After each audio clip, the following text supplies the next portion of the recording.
Olá a todos, aqui é o professor Cláudio e hoje para compartilhar com vocês as impressões que eu tive acerca de um outro filme que concorreu ao Oscar neste ano, né? Um filme que concorreu na categoria de melhor filme estrangeiro, não ganhou, né? Este ano o Oscar de melhor filme estrangeiro foi para Valor Sentimental e eu assisti Valor Sentimental e pretendo logo fazer um vídeo sobre ele, até porque e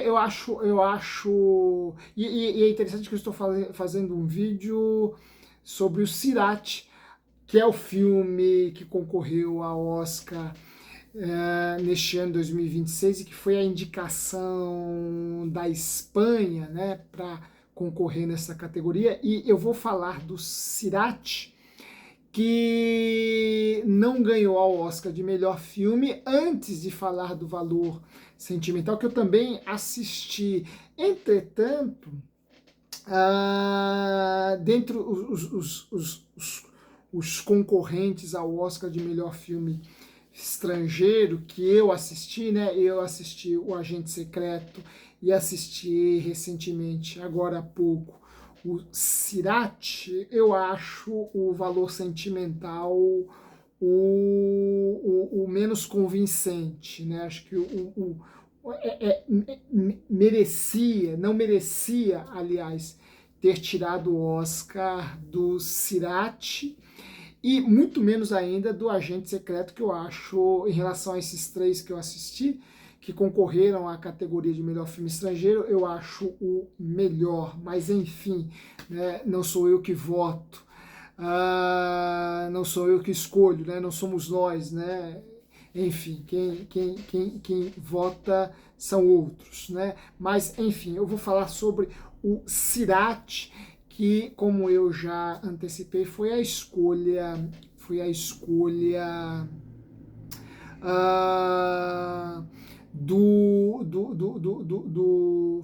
espanhola, né? Embora a produção seja uma produção compartilhada, né? Espanha e França trabalharam na produção do Sirat. Este foi o filme escolhido para representar a França no Oscar de 2026. Eu vou falar sobre as impressões que eu tive acerca deste filme, mas antes eu quero te convidar a se inscrever em nosso canal. Esse é um espaço por meio do qual nós levamos a vocês um pouco de conhecimento, um pouco de cultura, um pouco de arte, como faremos hoje, né, comentando as nossas impressões sobre o Sirat, né? Vocês nos ajudem na divulgação deste espaço, né? Este é um espaço dedicado ao conhecimento, dedicado à cultura, áreas extremamente marginalizadas e hoje mais do que nunca, e áreas extremamente necessárias para o nosso crescimento, para o nosso desenvolvimento. Precisamos de cultura, precisamos de conhecimento, porque essas áreas nos ajudam a nos desenvolvermos de forma plena, de forma, diríamos, holística, inclusive, né? O conhecimento e a cultura são fundamentais para o nosso crescimento, para o nosso desenvolvimento, e neste nosso espaço nós nos dedicamos a levar a vocês um pouco de conhecimento e um pouco de cultura. Portanto, nos ajude deixando aí os seus comentários, interagindo. Não se esqueça de fazer a sua inscrição, de deixar o seu joinha caso tenha gostado da reflexão. Compartilhe esse espaço com outras pessoas, a fim de que nós possamos angariar cada vez mais um número maior de pessoas. Pois bem, dito isto, vamos para o Sirat, que foi um filme que eu assisti recentemente, né? Assisti neste último final de semana no cinema, né? E como cinéfilo eu redobro o apelo frequente em salas de cinema, né? A experiência de assistir a um filme numa sala de cinema é uma experiência única, singular, né? Eu já falei inclusive sobre isso aqui, né? Mais do que em qualquer outro espaço, o filme visto no cinema é um convite a uma, para usar um termo da vez, né? Usar um termo muito utilizado em nossos dias, né? Uma experiência completamente imersiva, né? E o ritual das luzes que se apagam na sala do cinema e todos os olhares convidados, voltados para a tela, este ritual é um ritual que nos convida a ingressar incondicionalmente num outro mundo, né? A mergulharmos numa outra viagem que será promovida, proporcionada, oferecida pelo filme, né? Pela obra cinematográfica. E o Cirati, em relação a essa experiência, ainda tem um ganho, né? Tem um acréscimo, que é o acréscimo da sonoridade, né? O Cirati explora bem os elementos sonoros, a começar pela música rave, né? O rave vai ser praticamente a trilha sonora de todo o filme, né? Numa sala de cinema com os recursos tecnológicos que uma boa sala de cinema nos oferece, o ganho aí é um ganho, a experiência maravilhosa, né? E como se não bastasse, ainda há aquelas cenas mais fortes, né? E eu vou falar um pouco sobre isso, porque o diretor do Cirati, o Oliver Lax, não poupou o público de cenas extremamente fortes. Há muito tempo que eu não assisto a um filme com cenas tão fortes, cenas que mexem tanto com os nervos do auditório, né? Você sai do cinema após ter assistido o Cirati com a impressão de que você estava assistindo um daqueles filmes lá do Lars von Trier, né, em que a ideia é mexer com os nervos do público, do auditório, e o Oliver Lax faz isso nesse filme, né? O Cirati mexe muito com os nervos da plateia, com os nervos do auditório, né? E por isso que a experiência no cinema é uma experiência que valoriza certos efeitos, como os efeitos sonoros, que são muito fortes neste filme, né? O Cirati narra a história de um pai e o seu filho, né? Luiz e Esteban, né? O filho da personagem central aí é o pequeno Esteban, né? Ele e seu pai, Luiz, que são interpretados pelos atores Sergi Lopes, né, que vai interpretar o pai, e o ator Bruno Nunes, que vai interpretar a criança, o Esteban, e que levam consigo a cachorrinha Pipa, né? O pai e filho saem à procura da filha mais velha deste homem, o Luiz, meu xará, né? Deste homem, o Luiz, pelo deserto do Marrocos, e eles fazem uma caminhada que iria, né, do Marrocos até a Mauritânia, enfrentando um árido deserto, né? A princípio, Luiz julgava que encontraria sua filha numa festa rave realizada no deserto. Veja que coisa curiosa, né? Uma festa rave realizada no deserto. O filme começa numa festa rave, lá nesta festa, em pleno deserto de Marrocos. Lá nessa festa, o Luiz acaba não encontrando a sua filha e ele acompanha um grupo de 5 jovens por uma viagem no deserto do Marrocos em direção a uma outra festa rave, onde talvez o Luiz encontrasse a sua filha. Pois bem, começa aí um percurso, né? E este percurso é dado já a partir do próprio título do filme, né? Porque a palavra Sirat é uma palavra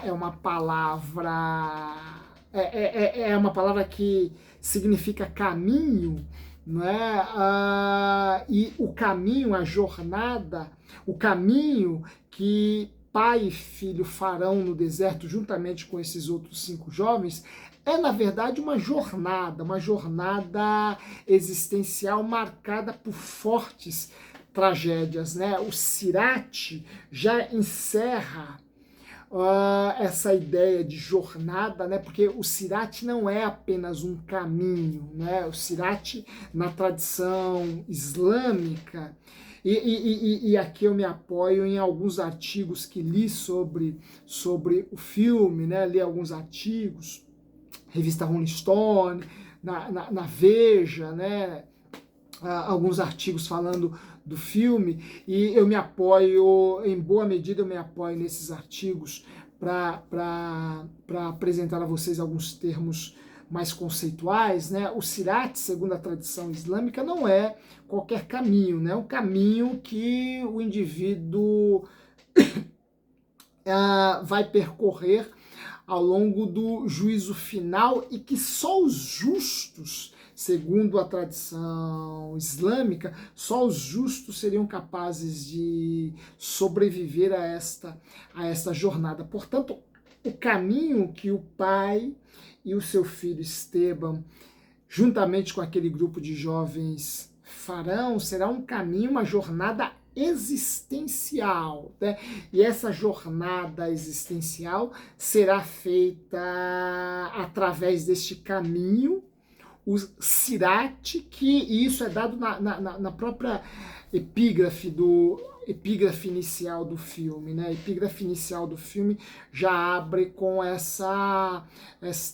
este esclarecimento, né? O Sirat é um caminho tão estreito, muito estreito e afiado como afiado escorregadio, né? Como a lâmina de uma espada, né? E de fato a gente percebe o quanto que essa epígrafe vai fazendo sentido a partir da viagem que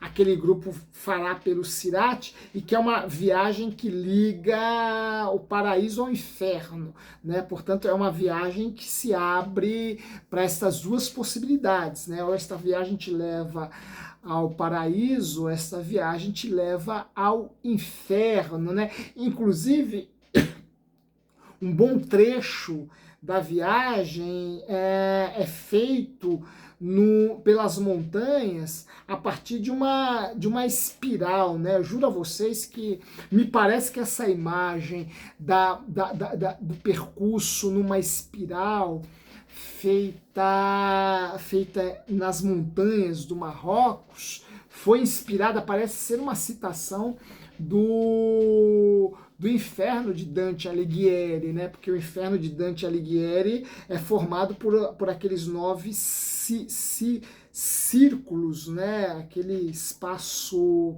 espiralado, né? 9 ciclos, né? Os nove círculos, né? do inferno, que vão formando um cone às avessas, né? A imagem que o filme nos apresenta nesse percurso espiralado pelas montanhas do Marrocos, rememora, evoca essa imagem do inferno tal qual Dante a representa, que é inspirada também, diga-se de passagem, na cosmologia infernal do pensamento medieval, né? Mas isso aí já é Dante Alighieri, não vamos entrar nesses pormenores, aqui eu só estou evocando as referências, né? Uma das referências, porque aparecem outras, por exemplo, o caminho no deserto árido, adverso, hostil, no filme é uma clara referência a Mad Max, né? Quem assistiu a saga Mad Max, a franquia Mad Max, certamente, e assistiu Sirat, certamente viu ali claras referências ao deserto tal qual representado na saga, na franquia Mad Max, né? E este grupo vai realizar esta viagem de uma rave a outra rave, de uma festa a outra festa, que é uma viagem que, repito, consiste muito mais numa jornada existencial em que as personagens são convidadas a expurgar, né, a espiar, melhor dizendo, os seus pecados, os seus crimes, os seus vícios. Por quê? Porque essa jornada será uma jornada rumo ao desconhecido e que vai colocá-los diante do nada, praticamente, porque eles sequer sabem para onde estão indo, né? Você não tem sinalizações, você não tem, você tem uma outra, eles vão cruzar ao longo desse percurso, eles vão cruzar com um pastorzinho árabe, né? Pastorzinho porque é um menino jovem, né? Vão cruzar com um pastorzinho árabe, vão cruzar com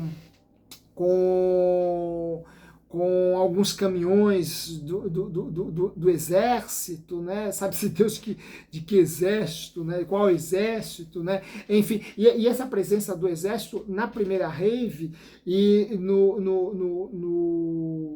na jornada no deserto é uma presença bastante sugestiva. Por quê? Porque o enredo do filme se passa, ocorre, se desdobra a iminência de uma terceira guerra mundial, né? E daí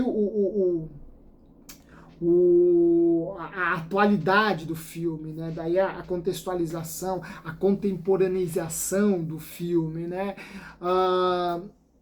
A presença do exército indica esta terceira guerra mundial iminente, né? E essas pessoas mergulham num deserto sem saber ao certo para onde estão indo e tendo que enfrentar todas as hostilidades que este espaço extremamente imenso, incomensurável, lhes oferece, né? E aí fica fácil de antevermos o quanto que este espaço está preparado para tragar essas pessoas, este grande vazio, né, este espaço incomensurável onde não há nada, onde os recursos necessários à sobrevivência são extremamente exíguos,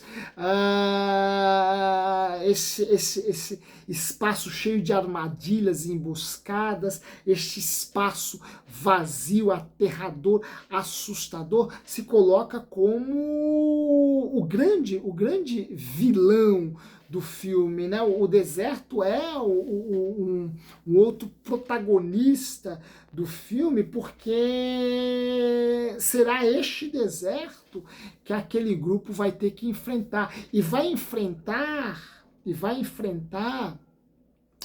como uma forma, um meio de expurgar os seus crimes, os seus pecados, as suas mazelas, né? Enfim,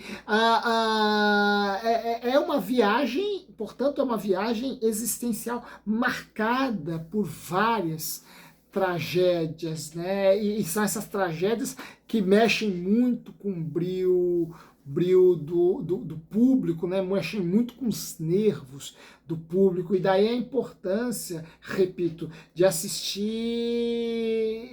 assistir a este filme numa sala de cinema, porque a tela grande, a sonoridade, né, tudo isso aí dão as cenas de tragédia, cenas de violência, né, uma conotação muito mais ampla, um sentido muito mais amplo, né? Então, o que nós temos, na verdade, são essas personagens, este grupo que caminha em direção a este espaço vazio, hostil, árido e incomensurável, né? Poderíamos pensar aqui como quase que uma alegoria do nosso tempo, né? Quem assistiu o filme deve ter notado, espero que todos vocês já tenham assistido. Quem não assistiu, assista, você vai participar de uma experiência cinematográfica maravilhosa, né? Embora o filme mexa repito, né, com os nervos do auditório, e mexe a tal ponto de você falar, vou continuar vendo esse filme, ou é melhor ir embora desse cinema, né? Ao meu lado, na primeira grande cena, assim, numa das cenas, né, de tragédia, assim, eu vi uma senhora dando um salto imenso da poltrona, né, tamanha intensidade da cena de impacto do filme, das cenas, né, de impacto do filme, e você fica com o coração palpitando, né? Enfim, né? O filme serve como uma alegoria de nosso tempo, né? Tem lá o elemento da Terceira Guerra Mundial, a iminência de acontecer, né? Você tem personagens, é interessante que as personagens são planas, né? Desculpa, planas, né? Melhor dizendo, né? São personagens planas no sentido de que a gente não conhece a origem dessas personagens. Essas personagens parecem não ter uma história, parecem não ter um passado, parecem não ter uma memória. A gente não sabe ao certo de onde vem, para onde vão, né? E essa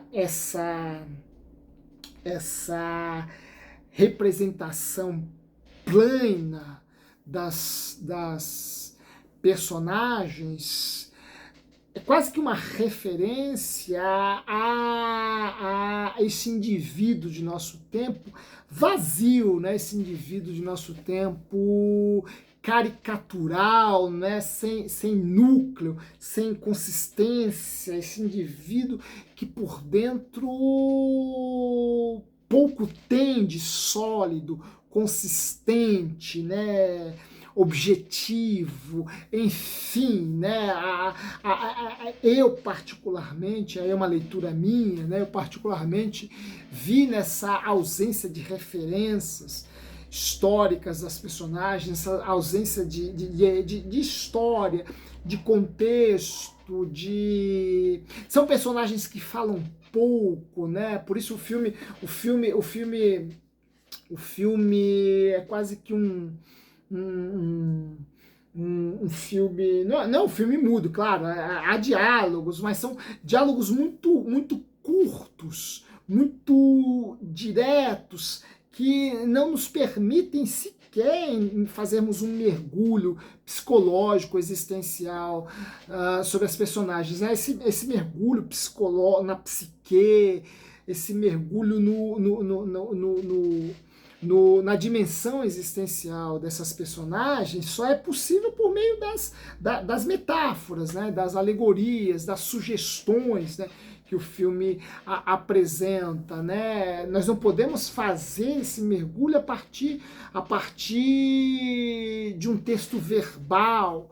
Por quê? Porque não há textos verbais que nos dão uma dimensão mais clara acerca do drama, do vazio, da falta de referência, da falta de sentido de existir, de viver dessas pessoas. Né?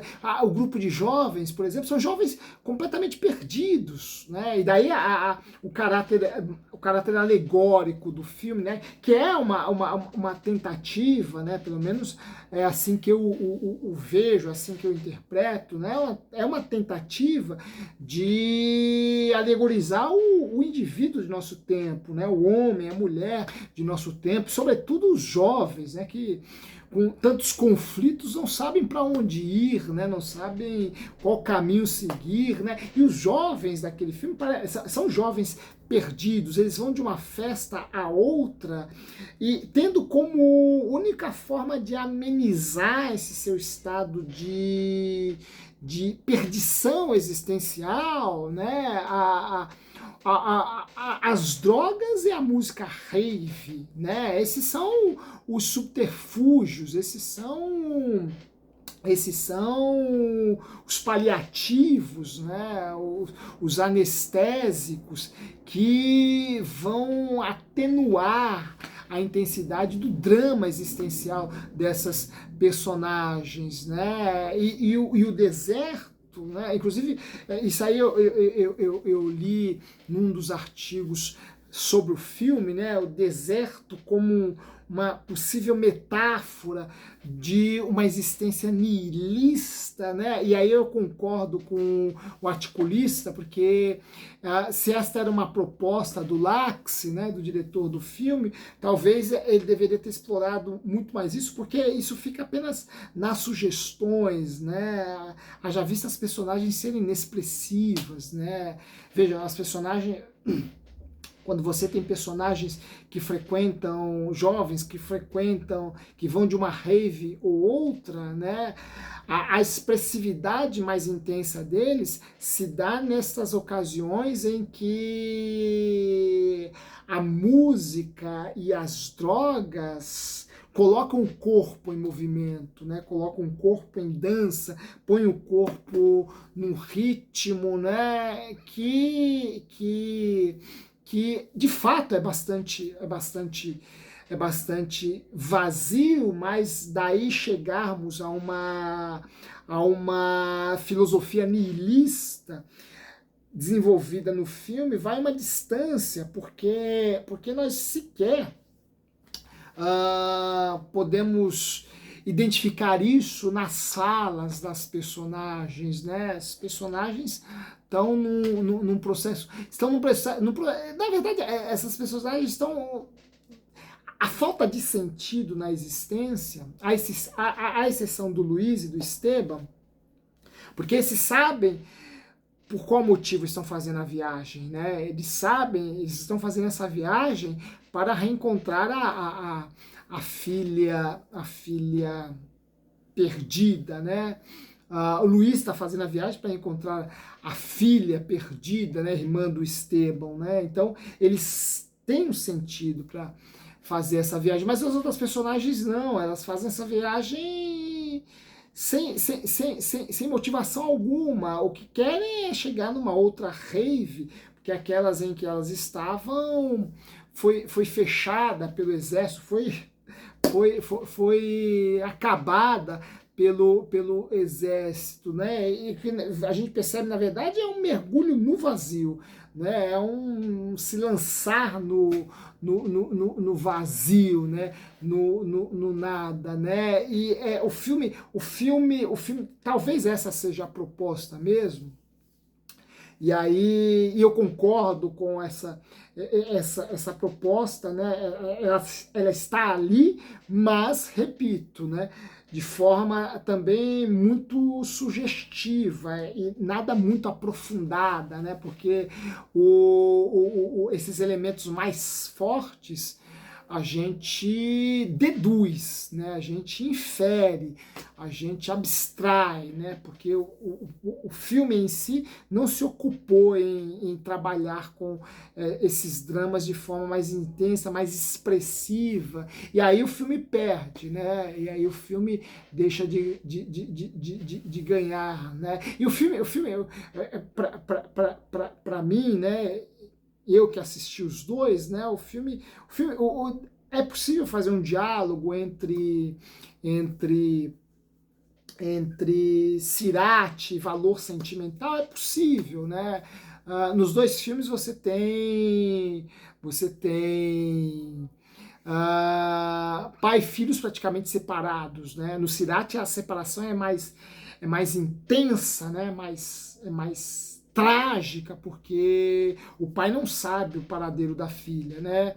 E no valor sentimental você tem também um conflito entre pai e filha, né? Mas é um conflito um pouco mais intimista, né? O conflito se dá pelo abandono do pai, né? O pai sai de casa quando a filha ainda era muito moça e a filha não consegue recuperar, dar a volta por cima sobre essa ausência deixada pelo pai, né?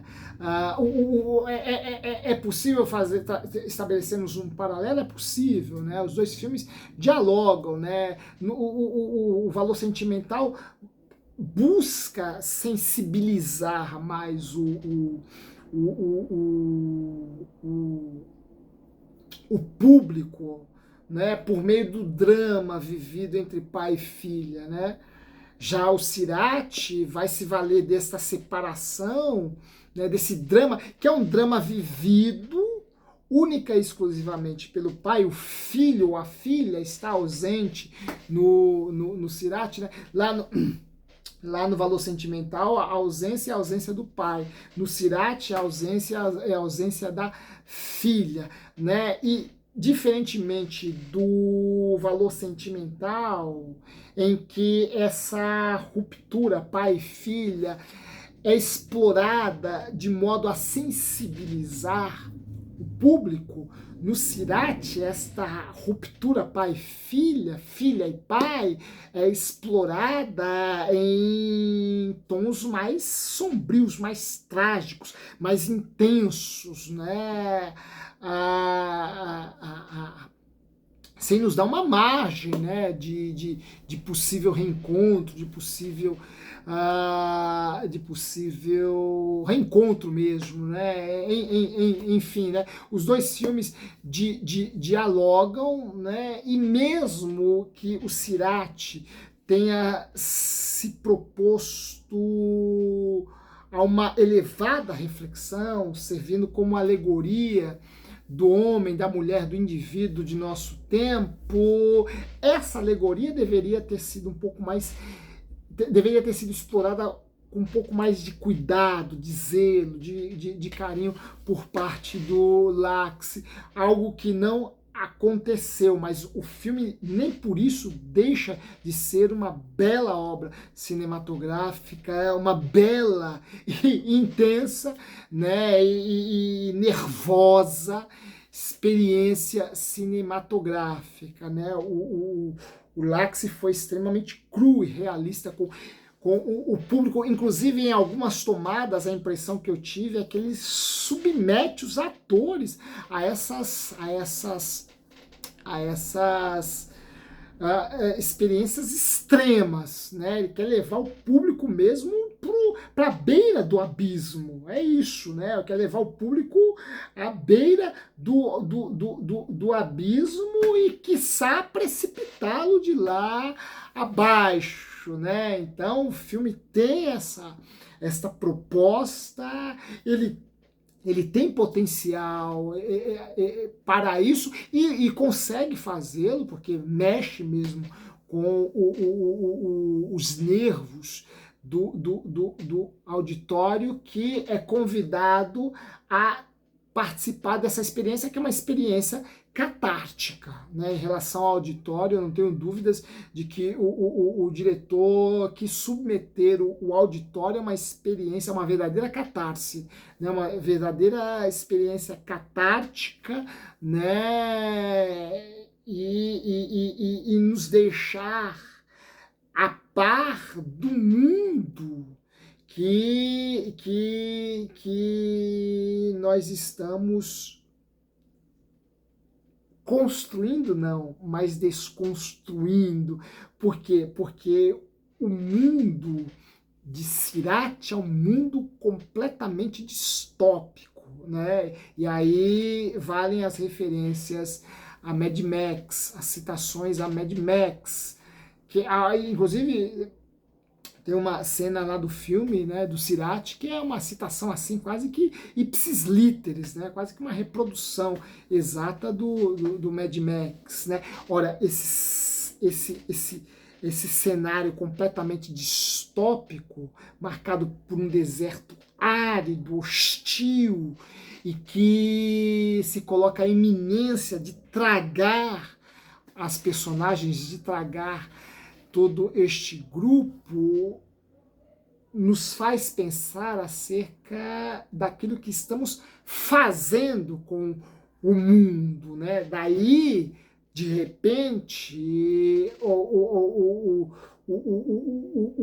o efeito catártico do filme foi justamente um convite para que nós mudemos a rota de nossa existência, porque a rota que é apresentada no filme, o caminho, a jornada, vai nos levar, vai nos lançar num precipício sem fins de consequências assim funestas e extremamente trágicas. Nesse sentido, o filme serve bem a sua proposta. Entretanto, eu tenho que ter uma certa sensibilidade acurada, aguçada, eu tenho que ter uma certa percepção bastante aguçada para buscar tudo isso, um certo repertório, claro, para buscar tudo isso, porque o diretor não nos ajudou muito nesse aspecto, e talvez por conta disso o Sirach não tenha se tornado um filme tão badalado, né, como ele merecia, né, Acho que em relação aos filmes que concorreram ao Oscar de melhor filme estrangeiro, o Sirach acho que é o menos comentado, eu penso, né? Valor Sentimental foi muito comentado, né? Aqui no Brasil, então, o Agente Secreto nem se fala, né? Mas o Sirach nem e não ganhou nenhum prêmio, né? O Sirach não ganhou nenhum Oscar,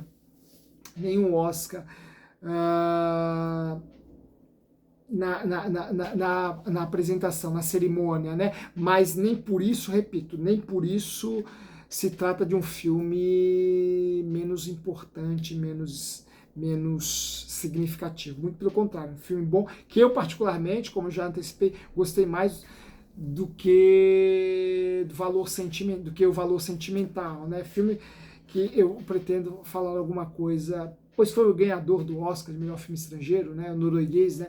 Eu pretendo falar um pouco sobre ele num dos nossos próximos encontros, né? Apenas para concluir minha fala sobre o Sirach, o filme foi produzido, né, pelos Almodóvares, né? Então teve uma boa mão ali trabalhando na produção deste filme, né? O cenário, a fotografia é uma fotografia que o que tem de bela tem de exótico, assustador, hostil, né? Mas o exótico sempre nos atrai o jovem ocidental, atrai o homem, a mulher ocidentais, né?